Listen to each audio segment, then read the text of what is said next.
Hello students, welcome to class 11th। This is Poonam, your maths teacher. हम आज करेंगे exercise 1.4। Chapter name है sets, question number 8। इसमें हम कुछ क्वेश्चंस कवर करेंगे और इसको आज फिनिश करने की कोशिश करेंगे। इसके और क्वेश्चंस मैं ऑलरेडी करा चुकी हूँ, इंट्रोडक्शन भी मैंने आपको करा दिया है। देखते हैं क्वेश्चन नंबर 8 क्या है आपके पास। Which of the following pairs of sets are disjoint. आपको यहाँ पे क्वेश्चन नंबर 8 में कुछ पार्ट्स गिवन है। फर्स्ट पार्ट ये है आपके पास, ओके, एंड सेकेंड पार्ट आपके पास ये है, एंड थर्ड पार्ट आपके पास ये है। इन तीनों पार्ट्स में आपको ये बताना है कि ये कौन कौन से पेयर्स हैं, कि एक पेयर आपके पास ये गिवन है, एक ये गिवन है, एक ये गिवन है। इन तीनों में से आपके पास कौन कौन आपके डिसजॉइंट होंगे। ओके, तो उसके लिए हम क्या करेंगे, देखिए सबसे फर्स्ट पार्ट आपको क्या गिवन है।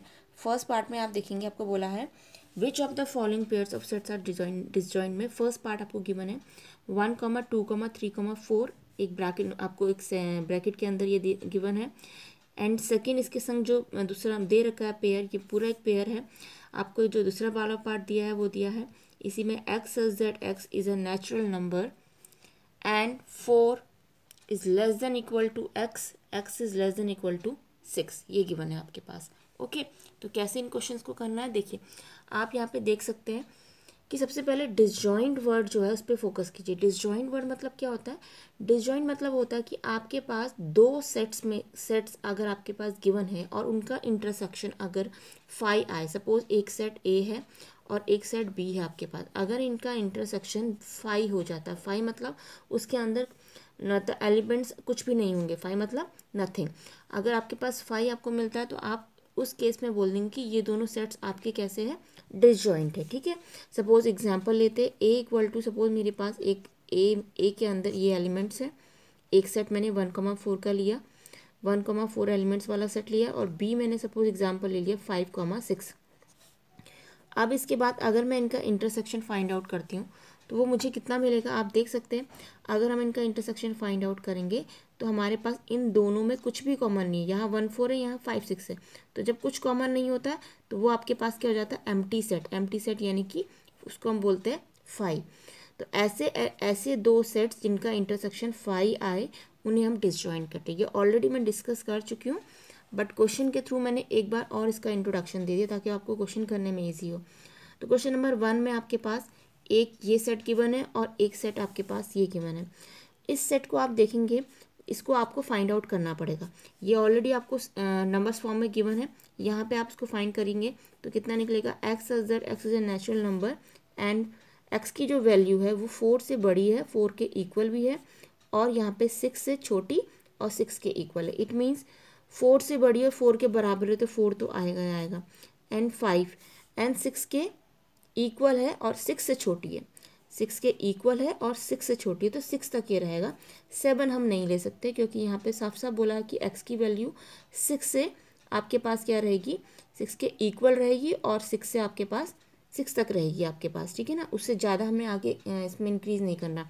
तो यहाँ से हमें 4,5,6 मिला, और यहाँ से हमारे पास ये 1, 2, 3, 4 है। तो यहाँ पे आप देखेंगे अब हमारे पास हमें ये प्रॉपर दो सेट मिल गए। एक सेट हमें ये मिल गया, एक सेट हमें ये मिल गया। इन दोनों का इंटरसेक्शन अगर हम देखें, इसको सपोज आप ए सेट ले लीजिए और इसको आप बी ले लीजिए, और अगर हम इनका इंटरसेक्शन फाइंड आउट करते हैं तो हमें वो कितना मिल जाएगा इंटरसेक्शन इनका।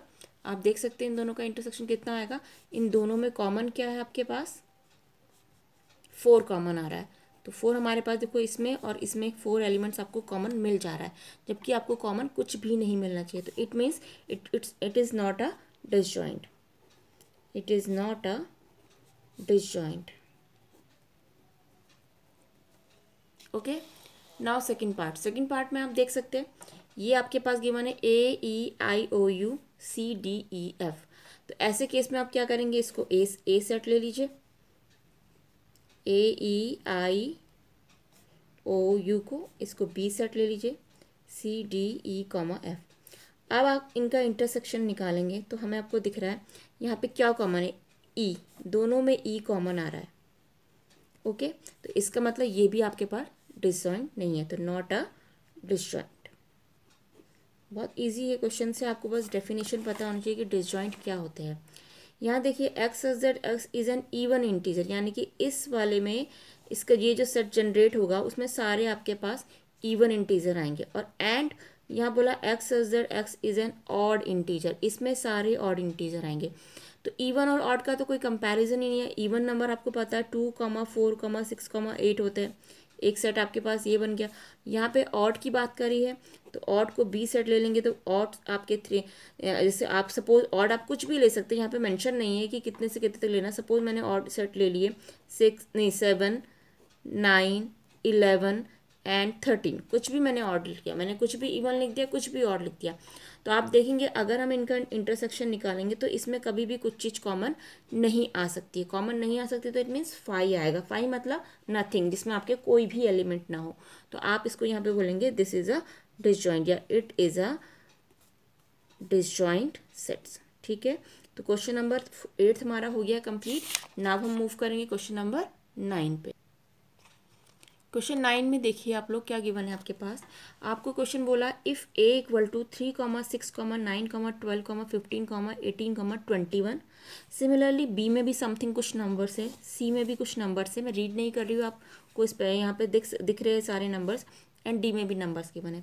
आपको फाइंड आउट करना ए माइनस बी, यानी कि ए माइनस बी का भी मैंने आपको डेफिनेशन बताया है कि इसको कैसे फाइंड आउट करते हैं। देखिए, इसको फाइंड आउट करने का तरीका ये होता है, जब भी आप ए में से बी को माइनस करेंगे तो जो फर्स्ट वाला आपके पास ये जो ए है जो आपको गिवन है, जो पहला वाला सेट है, आंसर उसी में से आएगा। ठीक है, पहला स्टेप आपने क्या रखना है याद, ए माइनस बी जब भी आप फाइंड आउट करेंगे कि आंसर आपका जो फर्स्ट सेट है उसमें से ही आएगा। यानी कि आप यहाँ पे देख सकते हैं हमारा आंसर हमें इसमें से मिलेगा। अब आपको ये पता चल गया कि हमारा आंसर इसमें से ही आएगा। ठीक है, तो अब उसके आगे क्या करना है, जब आपको पता है कि इसका आंसर हमारा आंसर ए में से आएगा, नेक्स्ट हमारे पास जो काम हमारा होगा कि वो आएगा जो इन दोनों में ए में से बी को माइनस करना है, यानी कि इस ए में से इस बी को पूरा माइनस करना है। तो ए और बी के जो कॉमन एलिमेंट होंगे वो हम ए में से हटा देंगे, तो वही हमारा ए माइनस बी हो जाएगा। मीन्स आंसर ए में से आएगा। उसके बाद ए और बी जो सेट गिवन है, इन दोनों को ध्यान से देखिए और कॉमन एलिमेंट ढूंढने की कोशिश करिए। कॉमन एलिमेंट आपको दिख रहा है यहाँ पे 12 है और यहाँ पे भी 12 है। तो यानी कि 12 को एक तरफ से आप ये समझिए कि हमने कट कर दिया, 12 को आप यहाँ से हटा देंगे और बाकी आप देख सकते हो और कुछ भी कॉमन नहीं है, सिर्फ 12 कॉमन है। तो 12 हमारा यहाँ से हट जाएगा।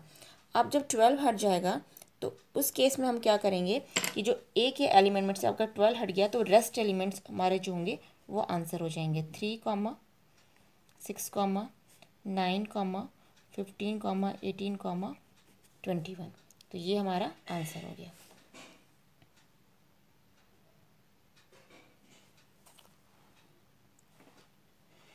नेक्स्ट है ए माइनस डी। ए माइनस डी में आप देख सकते हैं कि ए में से आपको डी को माइनस करना है, यानी कि आपको यहाँ पे जो आंसर मिलेगा वो ए से ही मिलेगा, जो फर्स्ट सेट होगा उसी से आंसर मिल जाएगा। अब ए और डी में हमने नेक्स्ट स्टेप में क्या करना है, कॉमन देखना है। कॉमन क्या है ए और डी में, आप देख सकते हैं ए और डी में जो कॉमन है वो हमारे पास यहाँ पर कॉमन आपको दिख रहा है 3, 6, 9, 12, 15, 18, 21 है। यहाँ पे 15 नंबर ऐसा है जो कॉमन है हमारे पास। 15 के अलावा कुछ भी कॉमन नहीं है, 10 इधर नहीं है, 5 भी इधर नहीं है, 20 भी इधर नहीं है। तो 15 नंबर को हम कट कर देंगे, रेस्ट एलिमेंट्स हम सारे यहाँ पे लिख देंगे। 3, 6, 9, 12, 18, 21। तो ये हमारा ए माइनस डी आ गया है। ए माइनस डी हमारा आ गया। नेक्स्ट हमारे पास है D minus B. D minus B की बात करिए, फर्स्ट आपके पास डी है तो it means definitely answer D से निकलेगा। अगर डी से निकलेगा तो डी और बी का कॉमन एलिमेंट को हटा दीजिए डी में से। तो डी और बी के कॉमन एलिमेंट में आपको दिख रहा है 20 कॉमन है और कुछ भी कॉमन नहीं है। तो इट मीन्स इसका आंसर आपके पास 5, 10, 15 आंसर आ गया। देखिए आप देख सकते हैं ना, डी को बी से माइनस करना है तो दोनों में कॉमन सिर्फ 20 है। तो डी में से 20 को हटाएंगे, रेस्ट एलिमेंट हमारा आंसर हो जाएगा। तो ये फाइंड आउट करने का तरीका है। इसमें ऐसे बहुत से पार्ट गिवन है, कुछ पार्ट मैंने लिखे हुए हैं, उसके बाद मैंने यहाँ पे 12th पार्ट लिख दिया है सीधे। बाकी और पार्ट आप इजीली खुद भी ट्राई कर सकते हैं। डी माइनस सी मैंने आपको यहाँ पे फर्स्ट पार्ट लिखा था, देन मैंने आपको यहाँ पे थर्ड करवाया है, थर्ड के बाद मैंने आपको सीधे यहाँ पर 10th करवा दिया है, 10th के बाद ही आपके पास यहाँ पे मैंने 12th पार्ट लिखा है। 12th में आपके बोला है डी में से सी को माइनस करिए। अब अगर डी में से सी को माइनस करना है तो इट मीन्स आंसर डी में आएगा। आंसर डी में आएगा तो आप देख सकते हैं कि इस डी में से और सी में से जो कॉमन एलिमेंट है वो डी से हटा देंगे, ठीक है। डी वाली सीरीज़ में और सी वाली सीरीज़ का कॉमन एलिमेंट आप देखिए क्या कॉमन नंबर है। आपको दिख रहा है यहाँ पे कुछ कॉमन है। 5 यहाँ पर नहीं है, ठीक है, कॉमन नहीं। 10 भी 10 एलिमेंट कॉमन दिख रहा है एंड 15 भी कॉमन नहीं है एंड ये 20 भी यहाँ कॉमन नहीं है।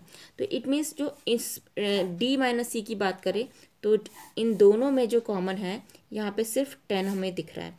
तो 10 को हटा देंगे, इस 10 को हटा देंगे। आंसर डी में से ही आना है तो डी में से ही हम 10 को हटाएंगे। रेस्ट जो है वो एज इट इज़ हम लिख देंगे 5, 15, 20। ओके, इसका 7th वाला पार्ट भी मैं एक और बता देती हूँ आपके पास। इसमें 1-2 पार्ट्स और कर लेते हैं, देन हम आगे मूव करेंगे। बी माइनस सी, बी माइनस सी यानी कि बी में से सी को माइनस करना है। तो आंसर आपका फर्स्ट वाला जो है वहाँ से आएगा।